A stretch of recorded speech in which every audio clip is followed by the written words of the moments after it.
Ce dimanche. Je suis heureux de pouvoir vous retrouver. Aujourd'hui n'est pas un dimanche comme les autres. En effet, aujourd'hui il a plu. C'est vrai que ça fait maintenant, c'est une bénédiction pour nous quand on pleut. Ça nous fait penser à certains textes où le peuple de Dieu est content qu'il pleuve. La pluie tombe sur les bons comme sur les méchants. Et c'est quelque chose qu'on ne connaît pas chez nous, mais qu'on commence à apprendre. Aujourd'hui est un dimanche pas comme les autres parce que c'est le dimanche pour les enfants où ils vont avoir leur activité et on va tout de suite les laisser partir. On va commencer par un premier chant, Maranatha. Soyons dans la joie ce dimanche, venons à la maison du Seigneur car nos peines sont finies. Chantons-le ensemble. Et donc pendant ce temps, les enfants peuvent aller à leur activité.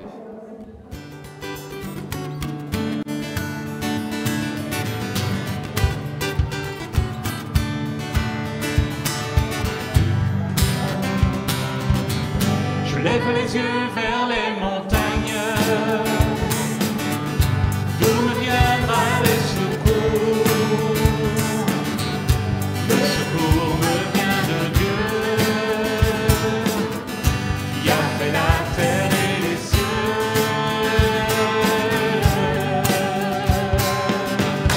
Maranatha, viens Seigneur, viens, Seigneur Jésus, nous tendons les mains vers toi. Maranatha, viens Seigneur, viens, et là où tu es, reprends-nous avec toi. Je suis dans la joie quand on me dit, allons à la maison du Seigneur, car nos peines sont finies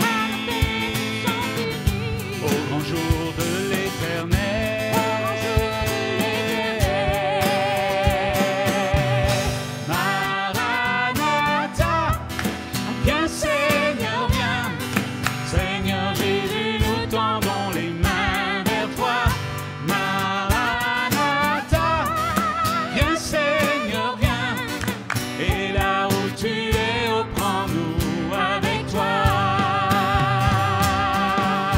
Maranatha, viens Seigneur, viens, Seigneur Jésus, nous tendons les mains vers toi. Maranatha, viens Seigneur, viens, et là où tu es, reprends-nous avec toi.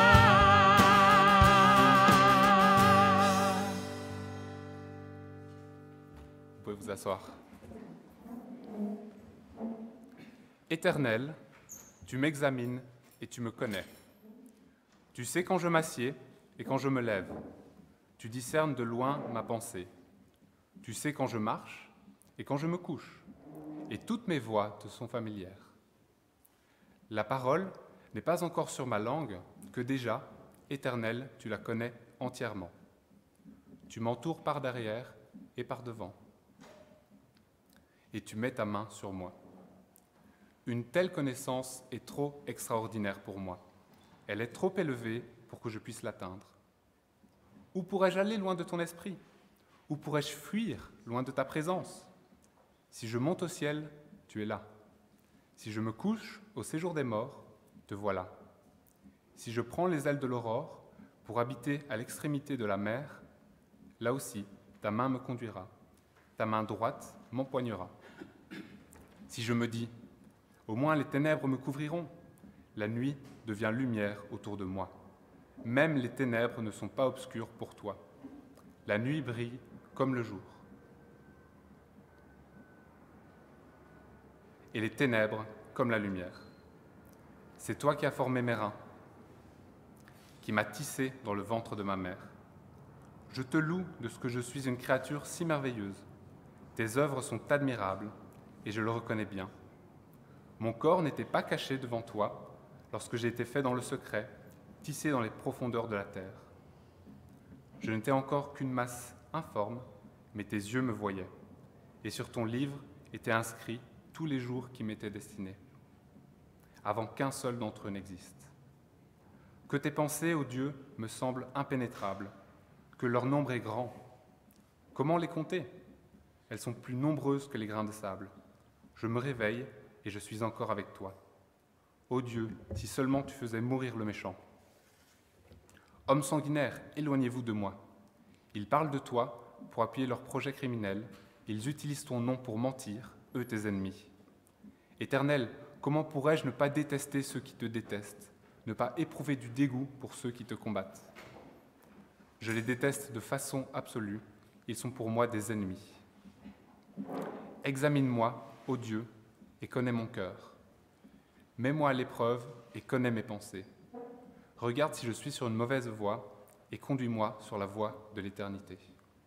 Chantons-le ensemble par 2 chants.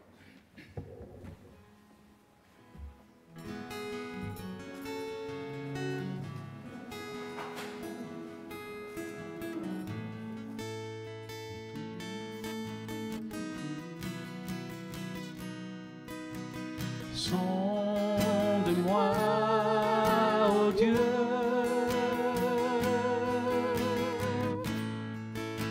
et connais mon cœur. Éprouve-moi, Seigneur,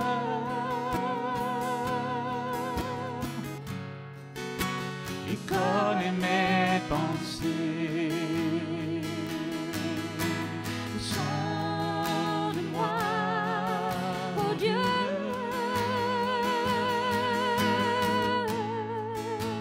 et connais mon cœur. Éprouve-moi, Seigneur,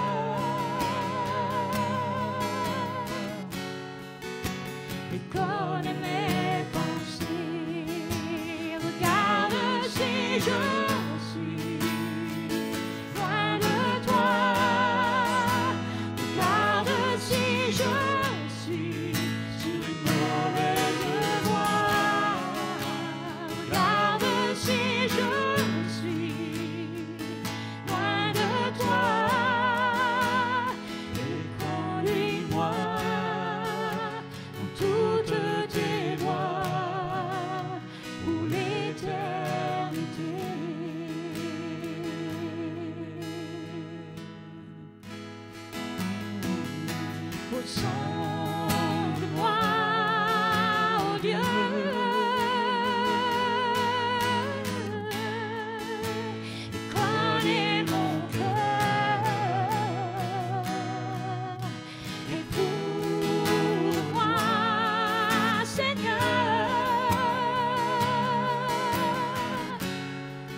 soupire une biche après l'eau d'un ruisseau.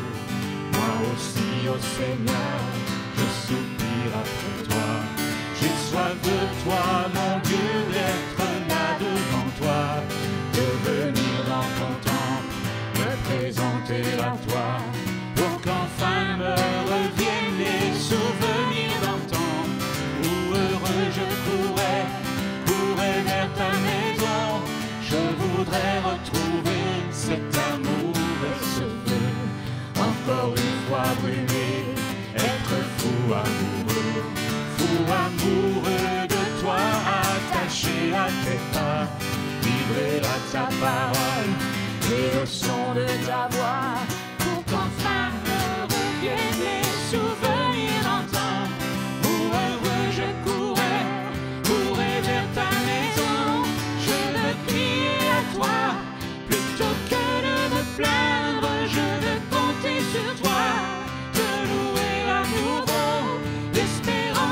la joie seront dans ta présence. Je veux crier à toi, mon Sauveur et mon Dieu. Montre-moi, ô Seigneur, chaque jour ta bonté, ta grandeur et ta grâce, et moi je chanterai celui qui de ma vie est maître, celui qui m'a choisi et qui me fait renaître, pour qu'enfin me reviennent les souvenirs d'antan, où heureux je courais vers ta maison. Je veux crier à toi, plutôt que de me plaindre, je veux compter sur toi, te louer à nouveau. L'espérance et la joie seront dans ta présence. Je veux crier à toi, mon Sauveur et mon Dieu. Je veux crier à toi, plutôt que de me plaindre, je veux compter sur toi, te louer à nouveau. L'espérance et la joie seront dans ta présence. Je veux crier à toi, mon Sauveur et mon Dieu. Vous pouvez vous asseoir.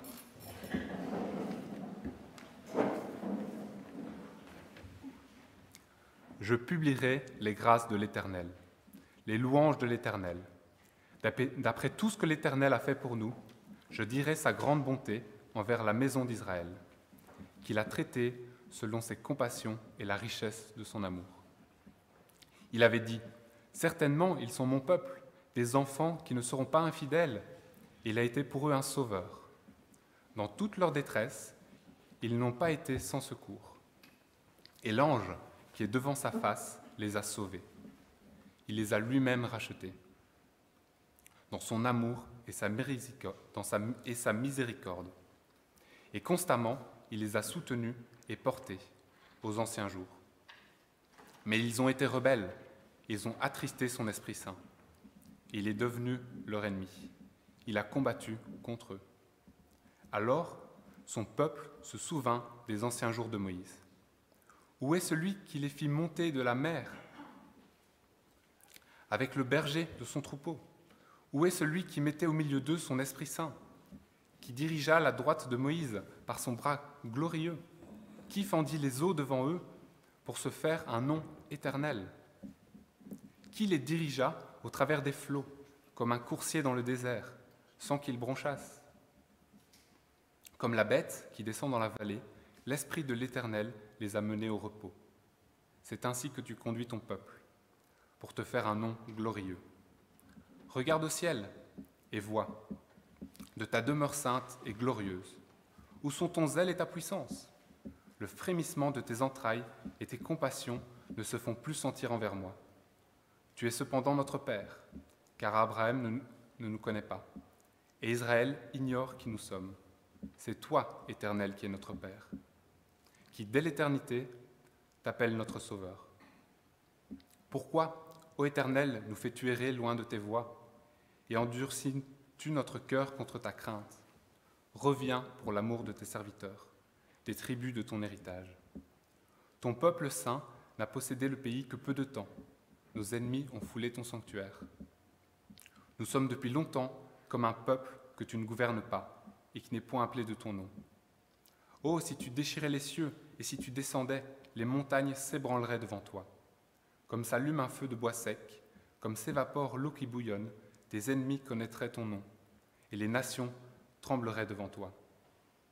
Lorsque tu fis des prodiges que nous n'attendions pas, tu descendis, et les montagnes s'ébranlèrent devant toi. Jamais on n'a appris ni entendu dire, et jamais l'œil n'a vu qu'un autre Dieu que toi fit de telles choses pour ceux qui se confient en lui.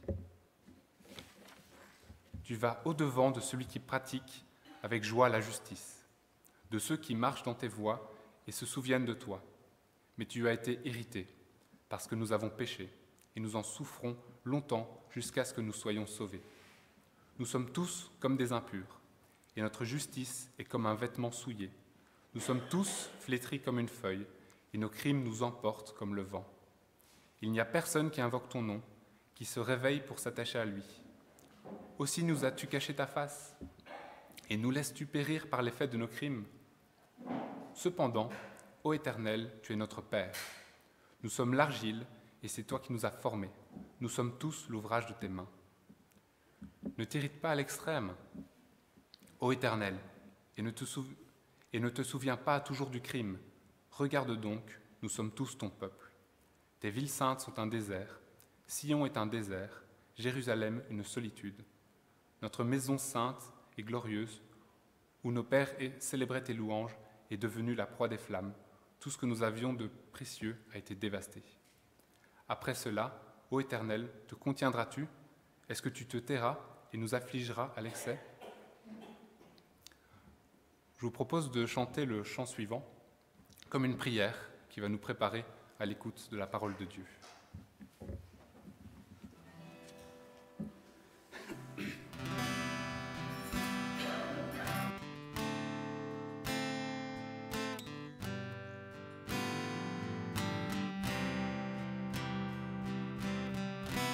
Change mon cœur, Seigneur,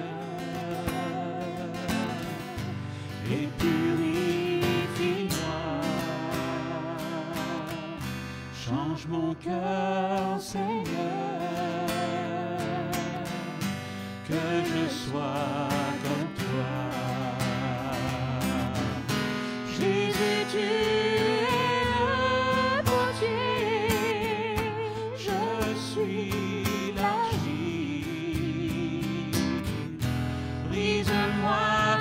façonne-moi, oui c'est mon désir. Change mon cœur, Seigneur, et purifie-moi. Change mon cœur, Seigneur, que je sois comme toi. Jésus, tu es le potier, je suis l'argile. Brise-moi, façonne-moi, oui c'est mon désir. Oh, change mon cœur, Seigneur, et purifie. Change mon cœur, Seigneur, que je sois comme toi.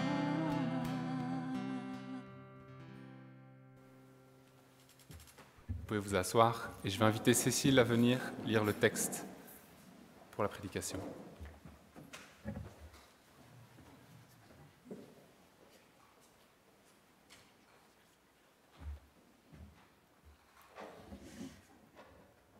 Quelqu'un parmi vous souffre-t-il? Qu'il prie. Quelqu'un est-il heureux? Qu'il chante des louanges. L'un de vous est-il malade? Qu'il en appelle aux anciens de l'Église. Ceux-ci prieront pour lui et ils feront une onction d'huile sur sa tête au nom du Seigneur. Une telle prière faite avec foi sauvera la personne malade. Le Seigneur la relèvera et si elle a commis des péchés, ils lui seront pardonnés. Confessez-vous donc mutuellement vos péchés et priez les uns pour les autres, afin d'être guéris. La prière du juste détient un grand pouvoir, car elle est emplie d'énergie. Élie était quelqu'un de semblable à nous. Il pria avec ardeur pour qu'il ne pleuve pas, et il ne tomba pas de pluie sur la terre pendant 3 ans et demi. Puis il pria de nouveau. Alors le ciel donna de la pluie, et la terre produisit ses récoltes. Mes frères et sœurs, si l'un de vous s'est égaré loin de la vérité et qu'un autre l'y ramène, sachez que celui qui ramène un pécheur du chemin où il s'égarait sauvera sa vie de la mort et ensevelira une foule de péchés. C'est Jacques 5, 13 à 20.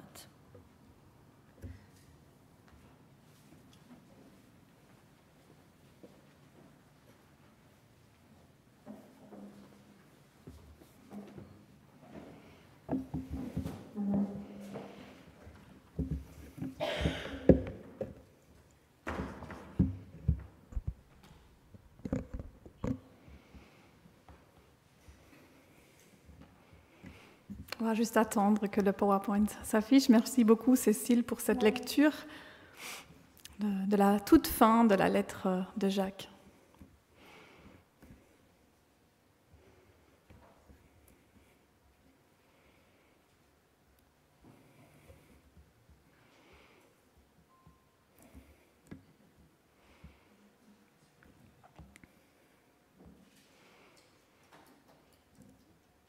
Bon, ce message est intitulé « La force de la prière » ou « Tout vivre dans la présence de Dieu ». Cécile nous a lu la fin de la lettre de Jacques et c'est aussi la fin de notre série de prédications qui nous a accompagnés depuis le mois de janvier. Et je suis vraiment heureuse que nous ayons pu parcourir et approfondir cette lettre ensemble. Quelle belle manière de terminer par la prière. Dans ce passage, il y a 7 fois fait mention de la prière. 7 fois en espace de 8 versets. C'est donc vraiment le thème central de la lettre. Lors de notre avant-dernière étape dans la lettre de Jacques, Audrey nous a parlé de la patience. Oui, patience et prière vont ensemble. D'ailleurs, Jacques a déjà parlé à plusieurs reprises dans la lettre de la prière et aussi tout au début de sa lettre, quand il nous a encouragés à demander à Dieu la sagesse qui nous manque. Il y a donc vraiment une unité aussi entre le début et la fin de la lettre. Dans ce passage d'aujourd'hui, il s'agira, comme l'exprime Jacques Ellul dans son commentaire, de tout vivre dans la présence de Dieu. Souffrance, joie, maladie, faiblesse, égarement, rétablissement, quoi que nous traversons, nous pouvons le vivre dans la présence de Dieu. Donc tout d'abord, tout vivre dans la présence de Dieu face à la souffrance et à la joie.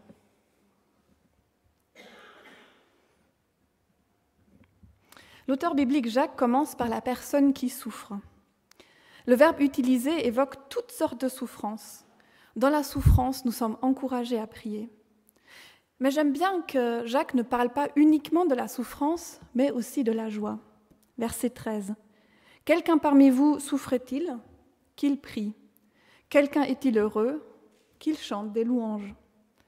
Oui, la souffrance existe, mais la joie existe aussi. Et les deux ont ceci en commun qui comportent le risque de nous centrer sur nous-mêmes. Spontanément, nous nous approprions nos joies, ou nous plongeons dans la souffrance, nous nous y enfermons, écrit Jacques Ellul. Mais en priant dans la souffrance, en chantant des louanges quand nous sommes dans la joie, nous nous décentrons de nous-mêmes, nous nous rendons compte que la réalité est plus grande, plus vaste que ce que nous vivons en ce moment. C'est ça que j'aime bien aussi dans la liturgie. Je ne veux pas vous parler à chaque fois de liturgie, mais c'est quand même quelque chose qui me passionne en ce moment. Dans la liturgie que nous vivons, par exemple, à Assès, au Myosotis, c'est ça que j'aime bien. Parfois, je suis dans la joie, mais la tonalité du psaume du jour, c'est plutôt la tristesse, la colère, le désarroi. Et d'autres fois, je suis triste et en souci, mais la tonalité du psaume, c'est la joie, ça parle de louanges, de cris de joie. Et ça m'aide à me décentrer et de me rendre compte que la situation que je suis en train de vivre n'est pas le tout. Oui, il s'agit de tout vivre dans la présence de Dieu et de se décentrer de ce qu'on vit aussi. Tout vivre dans la présence de Dieu, aussi face à la maladie. Avec réalisme, à la fin de cette lettre, Jacques traite des réalités de la vie. Le verbe qui est utilisé ici peut faire référence à un état de faiblesse morale, psychologique, mais il exprime le plus souvent l'idée d'une maladie physique, comme le disent 2 commentateurs. Nous relisons le verset 14. « L'un de vous est-il malade? Qu'il en appelle aux anciens de l'Église. Ceux-ci prieront pour lui, ils feront une onction d'huile sur sa tête au nom du Seigneur. » En appelant les anciens et en demandant la prière, la personne malade s'ouvre à d'autres dans sa souffrance et présente son besoin à la communauté. La première chose qu'on voit ici est que la demande pour la prière est faite par le malade. C'est lui qui prend l'initiative pour cette démarche. Et je trouve que c'est très beau, parce que quand on est malade, on peut se sentir démuni, tellement faible qu'on se sent diminué. Mais le fait que ce soit la personne malade qui fait cette démarche montre qu'elle est prise au sérieux, que malgré la maladie, elle a toute sa valeur, et que dans sa faiblesse, elle reçoit une responsabilité, celle de demander l'aide de Dieu, mais via les frères et sœurs. Cette prière est accompagnée par l'onction d'huile, qui est peut-être inhabituelle pour l'un ou l'autre d'entre nous, ou peut-être que vous l'avez déjà expérimenté dans votre corps. Dans l'Antiquité, l'huile était un remède médical employé pour les blessures et les coups. Et dans l'Ancien Testament, l'huile était premièrement le signe de la joie, lors d'un banquet par exemple. Jacques Ellul écrit « L'huile est l'affirmation d'une communion joyeuse. Le malade apparaît comme un invité à la table de Dieu, à son royaume. » L'onction d'huile est aussi le signe de la royauté. Tous les rois étaient oints d'huile dans l'Ancien Testament, vous vous souvenez peut-être de ces récits. Par conséquent, le malade doit être considéré par l'Église comme un roi, comme un représentant de Jésus-Christ, lui-même au milieu de l'Église. Et j'ai appris qu'apparemment, au Moyen-Âge, on appelait les malades « nos seigneurs les malades ». Et ça m'a étonnée tout d'abord, mais je trouve ça touchant. Ainsi, une dignité est redonnée au malade. Une dignité qu'il a peut-être l'impression d'avoir perdue dans sa souffrance, dans sa douleur chronique parfois, qui est très difficile à porter dans la durée. Et dans notre société hyperactive et souvent centrée sur l'efficacité, nous avons besoin de réentendre ça, pour ne pas oublier ceux et celles qui souffrent dans notre entourage, qui sont malades, qui sont affaiblis, pour pouvoir les entourer de tout notre amour, de notre attention, de nos soins. Deux commentateurs écrivent que l'onction d'huile est aussi une prise en compte du corps, c'est-à-dire la réalité concrète de la maladie. La prière s'accompagne d'un toucher, d'un baume, l'huile qui apaise. Historiquement, dans le protestantisme, l'accent a été davantage mis sur la pensée, sur l'intellect, et le corps a été un peu plus mis de côté aussi par réaction. Et nous héritons aussi de ça.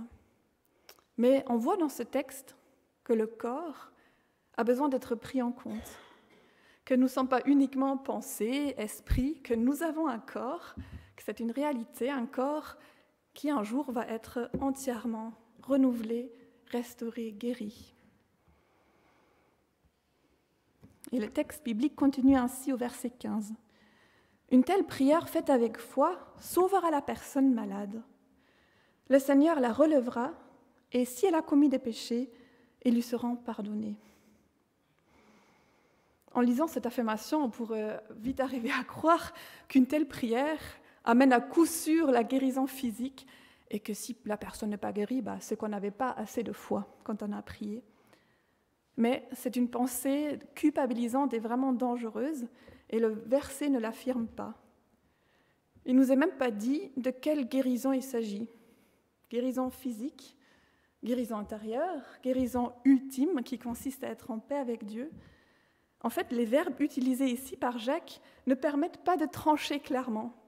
C'est des verbes qui peuvent dire le salut plus tard, peuvent dire aussi la guérison physique. C'est pas très clair. Il est écrit aussi que le Seigneur relèvera la personne malade. Et ça peut signifier aussi simplement consoler et pas seulement guérir. D'une manière ou d'une autre, Dieu relève, que ce soit dans la guérison, que ce soit dans la maladie. Il n'y a pas d'automatisme, c'est ça que ça veut dire aussi. La prière et l'onction d'huile ne sont pas quelque chose de magique. Ce n'est pas parce qu'on demande l'onction d'huile qu'on est guéri ou qu'on est guéri plus vite. Mais elle est une prise en compte du corps, une manière de remettre consciemment tout son être à Dieu et de compter aussi sur le soutien et la force de la communauté. C'est vraiment quelque chose qui traverse ce passage. Compter sur le soutien et la force de la communauté. Dieu peut guérir, il a tout le pouvoir de le faire, mais nous constatons bien qu'il ne le fait pas toujours immédiatement. Parfois, il guérit d'une manière miraculeuse, parfois il le fait à travers la médecine, et parfois nous devons attendre la restauration, la guérison de toutes choses quand Jésus reviendra. Jacques semble faire ici un lien aussi entre maladie et péché. Et si elle a commis un des péchés, ils lui seront pardonnés. Il est vrai que la maladie est entrée dans ce monde en même temps que le péché et le mal sont entrés dans ce monde.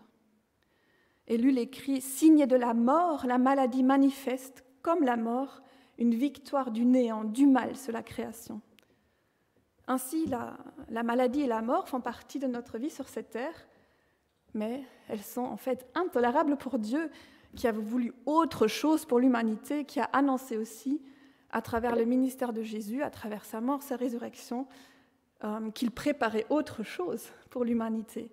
Un monde sans souffrance, sans douleur, sans maladie. Et parfois, il arrive qu'il nous fait la grâce de vivre déjà quelque chose dans notre corps, quelque chose d'un avant-goût de ce monde renouvelé. Et l'affirmation de Jacques ne veut pas dire que la maladie est toujours liée à un péché, mais que ce lien peut exister. Et ça le fait enchaîner sur la confession des péchés. Tout vivre dans la présence de Dieu, dans la souffrance, dans la joie, dans la maladie, et aussi face à nos faiblesses. Verset 16. « Confessez-vous donc mutuellement vos péchés et priez les uns pour les autres afin d'être guéris. » Encore un verset qui est peut-être un peu éloigné de nos habitudes, mais qui a beaucoup à nous apprendre. Il y a en effet ici une réciprocité. Confessez-vous mutuellement vos péchés.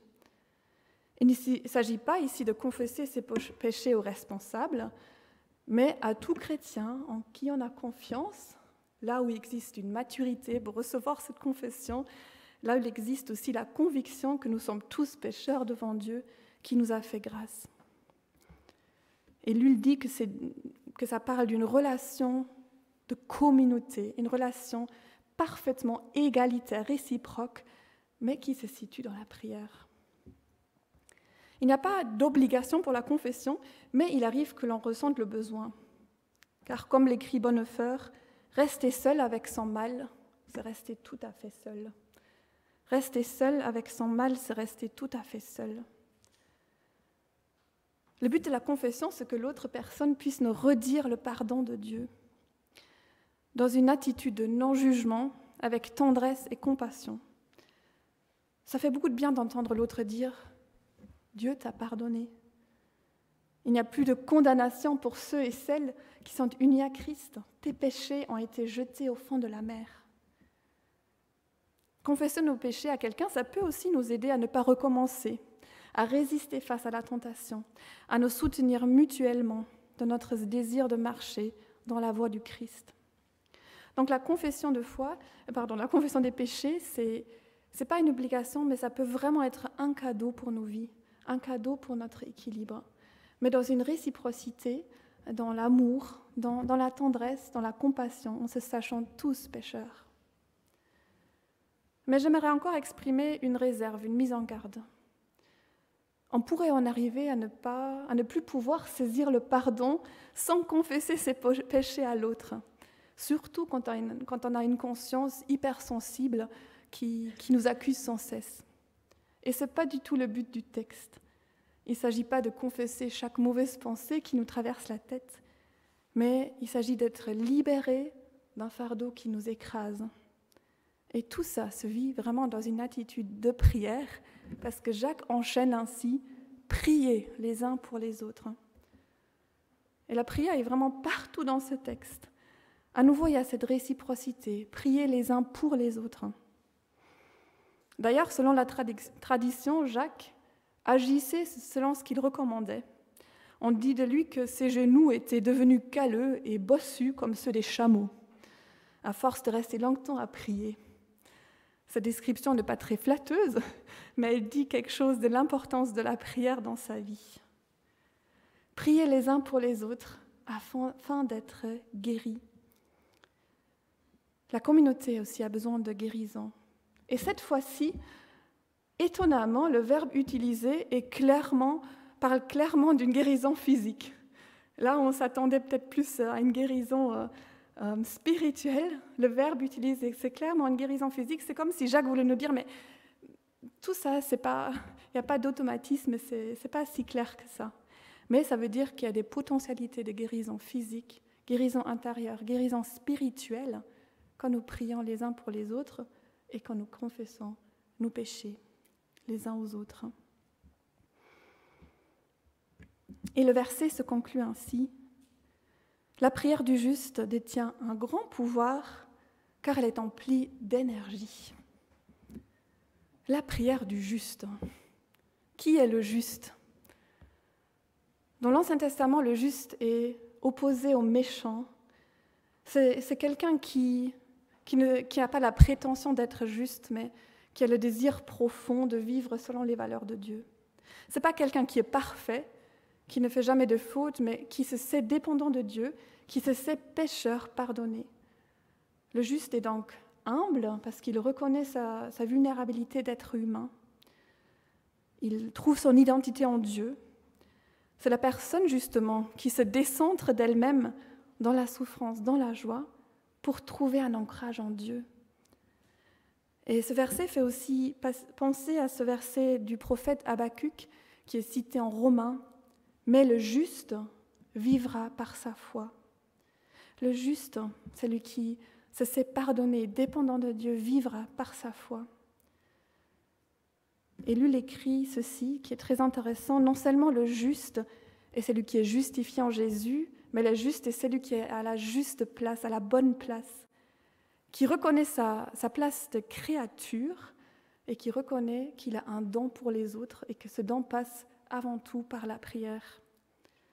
Par la prière, nous confessons notre impuissance et en même temps, cette prière est remplie d'une énergie incroyable parce qu'elle ouvre un espace où Dieu peut agir. Oui, la prière ouvre un espace où Dieu peut agir. Et enfin, tout vivre dans la présence de Dieu face à nos complexités. Jacques utilise ici un exemple biblique, celui d'Élie, dont on peut lire l'histoire dans le premier livre des Rois, surtout les chapitres 17, 18, 19. Élie, un homme à la personnalité complexe, et j'ai lutté un peu avec ces versets. Le texte nous parle bien aussi de cette personnalité complexe. Élie était un homme semblable à nous, avec ses forces, ses faiblesses, avec ses ambiguïtés, comme chacun de nous. Oui, en fin de compte, la prière d'Élie pose problème aussi. Le prophète, en fait, dans ce qu'on voit dans le livre des Rois, on peut comprendre qu'il prie en fait de sa propre initiative pour qu'il ne pleuve pas. Nous ne trouvons aucun indice dans le texte biblique que Dieu lui ait demandé de le faire. Il y a de multiples interprétations qui sont possibles, mais je vais vous partager celle qui m'a le plus convaincue pour ces versets. Et c'est une citation que je vais vous lire de 2 commentateurs. La prière d'Élie est une initiative personnelle qui enclenche un certain nombre d'événements négatifs auxquels il devra faire face. Famine pour le pays, fuite, exil, isolement pour lui, violence mal canalisée, épuisement. Un cheminement de responsabilité s'ouvre alors devant lui. Il prend le risque d'agir parfois en se trompant. Chez Élie, cela aboutit à une seconde prière qui sera, elle, dans une dynamique de vie. Faire pleuvoir pour que la terre produise du fruit. Pour Élie, la prière est un combat intérieur avec lui-même.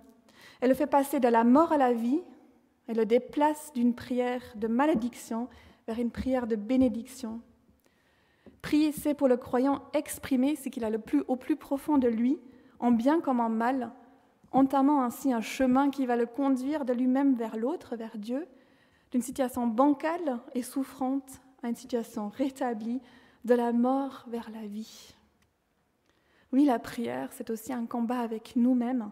C'est un chemin où on peut exprimer tout ce qui est en nous. La prière, c'est se laisser transformer par Dieu, c'est cheminer. Et c'est ainsi que Jacques va terminer sa lettre, en évoquant un chemin de mort qui peut devenir un chemin de vie, et à nouveau avec l'aide des frères et sœurs. Nous lisons les 2 derniers versets de la lettre de Jacques. « Mes frères et sœurs, si l'un de vous s'est égaré loin de la vérité et qu'un autre l'y ramène, sachez que celui qui ramène un pécheur du chemin où il s'égarait sauvera sa vie de la mort et ensevelira une foule de péchés. Il s'agit, selon Ellul, d'une personne perdue dans la vie, qui est dans l'angoisse, le désespoir, la solitude, le non-sens, parce qu'elle ne reconnaît plus ce qu'est la vérité. Qui est la vérité ? Cette personne qui s'est égarée pourrait aussi être une personne dont les mauvais choix l'ont entraînée loin de la repentance, dans une spirale de mensonges, de demi-vérité, de manipulation, toujours plus loin du chemin de la vie. Chemin de vie que nous trouvons en Christ, chemin de vie qu'est le Christ lui-même qui a dit « Je suis le chemin, la vérité, la vie ». Il s'agit ainsi d'être ramené à Christ, qui est la vérité, d'être ramené à une relation vivifiante avec lui. Il s'agit d'être ramené d'un chemin de mort vers un chemin de vie. Et Jacques a parlé déjà, tout au début de sa lettre, de vérité. Chapitre 1, verset 18. « Par sa volonté, il, donc Dieu, nous a engendrés par une parole de vérité, afin que nous soyons en quelque sorte les prémices de ses créatures. » Et tout à la fin, il parle à nouveau de vérité. Dieu nous a fait naître à une vie nouvelle pour que nous soyons les prémices, les premiers fruits d'un monde nouveau, où un chemin de vie est possible, encore et encore, où le chemin de vie est offert en permanence. Il s'agit donc de tout vivre dans la présence de Dieu et de puiser nos forces dans la communion, dans le soutien des frères et sœurs, qui sont vraiment un cadeau inestimable de Dieu pour nous, et ça ressort très fort dans ce passage. À plusieurs reprises, oui, ce passage exprime que nous avons besoin les uns des autres, dans différentes situations de la vie, face à l'épreuve de la maladie, face à nos faiblesses, nos égarements, nos complexités. Et c'est aussi un encouragement pour nous à la fin de cette série de prédications, un encouragement de cheminer en tant que communauté, de continuer à rechercher ensemble les chemins de vie que Dieu nous offre en Christ. Alors laissons Dieu nous transformer par sa parole, en vivant tout dans sa présence et avec les autres, en le cherchant dans la prière qui est emplie d'une énergie incroyable parce qu'elle ouvre un espace où Dieu peut agir. Amen.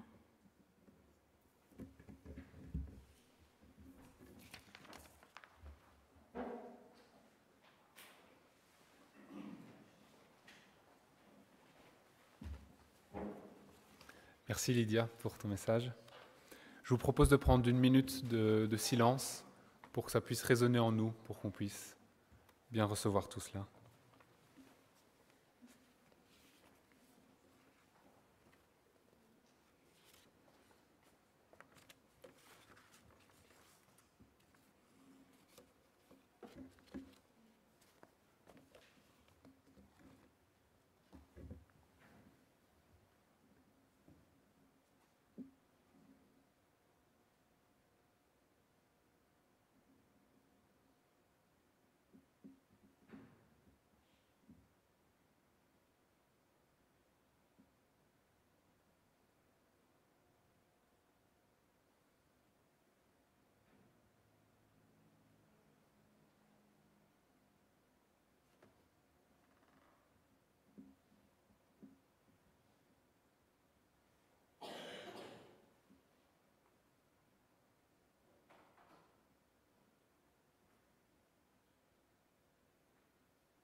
Seigneur, je te remercie pour le message que nous venons d'entendre. Je te prie pour que tu puisses renouveler notre prière, Seigneur, notre vie de prière. Je te prie pour que tu puisses renouveler notre vie de prière personnelle, mais aussi communautaire, Seigneur. Je te prie que par notre prière, tu puisses, Seigneur, nous aider à ouvrir les portes à ton action, Seigneur. Je te prie également, Seigneur, pour que par notre prière, Seigneur, tu puisses nous transformer, Seigneur. Que tu puisses transformer chacun de nous, Seigneur, mais aussi nous transformer, nous, en tant qu'Église, Seigneur. Au nom de Jésus-Christ. Amen.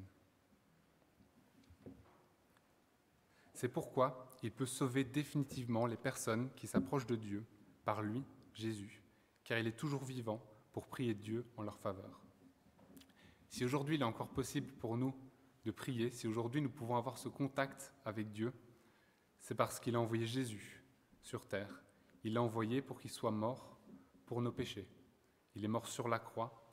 Il est mort pour restaurer la relation que nous avions avec Dieu. Dieu prouve son amour envers nous. Mais Dieu prouve son amour envers nous en ce que, lorsque nous étions encore des pécheurs, Christ est mort pour nous. À plus forte raison donc, maintenant que nous sommes justifiés par son sang, serons-nous sauvés par lui de la colère. Car si, lorsque nous étions ennemis, nous avons été réconciliés avec Dieu par la mort de son Fils, à plus forte raison, étant réconciliés, serons-nous sauvés par sa vie. Et non seulement cela, mais encore nous nous glorifions en Dieu par notre Seigneur Jésus-Christ, par qui maintenant nous avons obtenu la réconciliation. Nous allons maintenant partager le repas du Seigneur, ces éléments, le pain et le vin, qui nous rappellent ce que Dieu a fait pour nous, qui nous rappellent que Jésus-Christ est mort.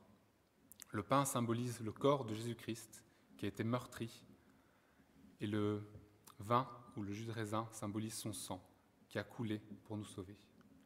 Je vais inviter les personnes qui ont été désignées à partager les éléments, et nous allons chanter un chant pendant ce temps-là.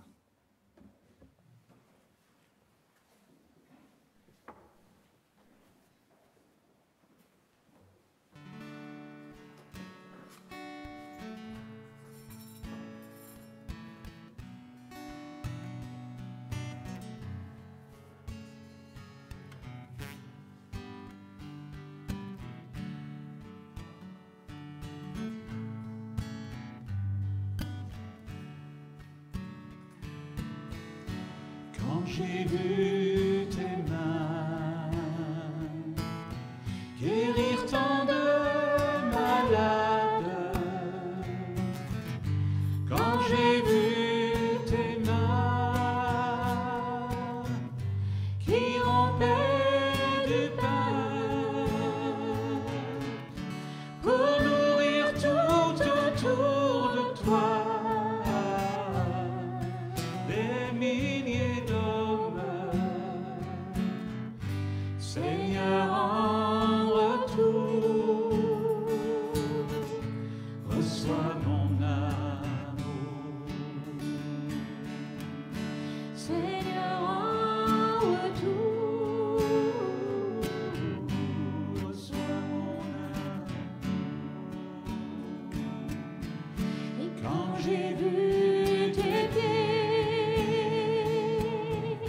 saigner de partout, quand j'ai vu tes pieds percés par le clou, pour sauver tout autour de toi des milliers d'hommes, Seigneur, en retour, reçois mon amour. Seigneur, en retour, reçois mon amour. Et quand j'ai vu tes yeux pleins de pleurs, de larmes, quand j'ai vu tes yeux au regard d'amour, pardonner tout autour de toi des milliers d'hommes, Seigneur, en retour, reçois mon amour. Seigneur, en retour, reçois mon amour. Et quand j'ai vu ton corps tout meurtri de coups, oh, quand j'ai vu ton corps vivant malgré tout,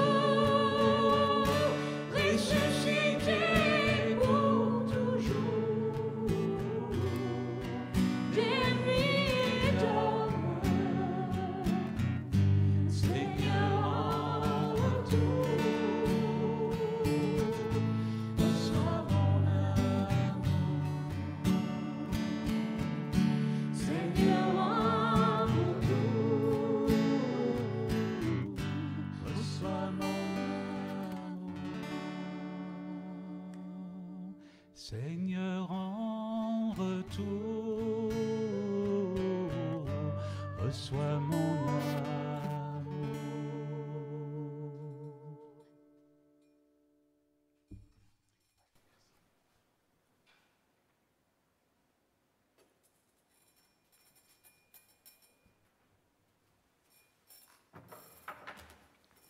Est-ce qu'il y a des annonces ?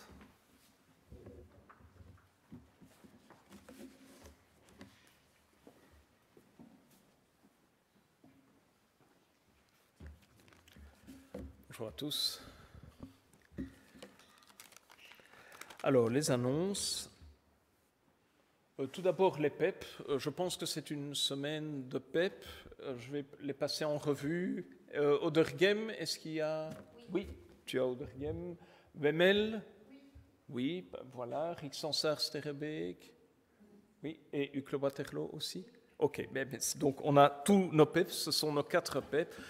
Pour les gens qui nous visitent, PEP, partage, études, prières, ce sont nos groupes de maison. Alors, on va faire un point sur la GAP, donc le repas que nous allons prendre ensemble la semaine prochaine, le dimanche prochain. Et comme c'est le dimanche prochain, je vais demander à Sylviane de nous parler plus précisément du côté pratique. Question pratique. Donc, on va terminer donc, cette année, entre guillemets, scolaire ensemble la semaine prochaine. Donc, vous êtes tous invités à rester après le culte et on va partager ensemble à manger. Donc, on vous invite à prendre un plat salé et puis un dessert. On mettra tout sur un buffet et la communauté, on prévoit les boissons, le pain d'accompagnement, etc. Et donc, prévoyez un plat salé et un dessert et en général, il y a assez pour tout le monde, donc c'est super. Donc, prévoyez de rester ensemble et en général, on termine vers 15h. OK ? Voilà. Voilà pour la GAP. Alors, un rappel, la convention de l'association baptiste dans laquelle notre Église s'intègre, convention 2023, Vichy du 27 au 30 juillet. Annonce supplémentaire, aussi un événement en été. Donc, il y a le camp d'été JV, à ne pas confondre avec le camp UGEB, ce n'est pas la même chose. JV, Jeunesse et Vie, leur camp d'été du 17 au 22 juillet, et ce sera en Belgique. Et en fait, dernière annonce, je vois que Jean-Jacques a créé un slide pour ça. Donc, à partir de maintenant, depuis quelques semaines, nos prédications, vous savez que le culte est disponible en audio sur YouTube, et depuis quelques semaines, les prédications sont disponibles en audio sur Spotify. Donc, là, Spotify, il faut s'inscrire, il faut avoir un profil, mais c'est disponible maintenant sur Spotify également. Ça vous permet d'écouter en déplacement de manière mobile, moderne. Voilà pour les annonces. Ah oui. Non, avant Stockelfun, et là Jean-Jacques me rattrape, donc toutes les annonces se retrouvent aussi sur un feuillet qu'on imprime et qui est disponible dans le fond de la salle. Sophie, j'ai entendu ta voix. Il y a quelqu'un dit Stockelfun. Pardon ? Stockelfun, sortie Stockelfun le 9 juillet. Je pense qu'elle est sur la feuille. Hein ? Oui. Voilà. Paul. Merci. On va terminer par un dernier chant.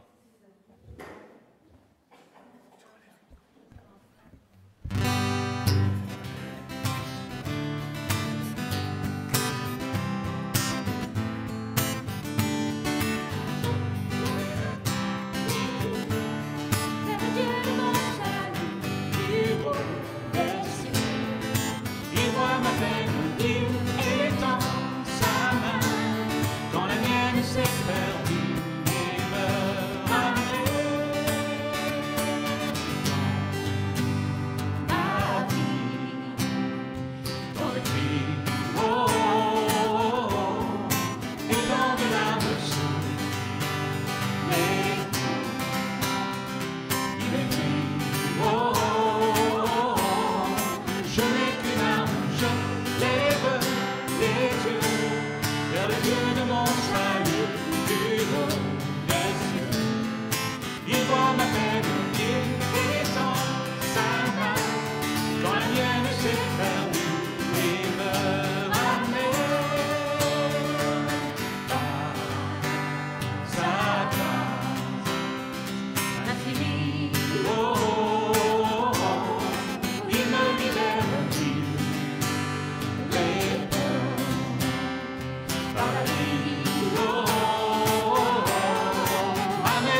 bon dimanche, bonne semaine à chacun et bon café pour ceux qui restent encore un petit peu.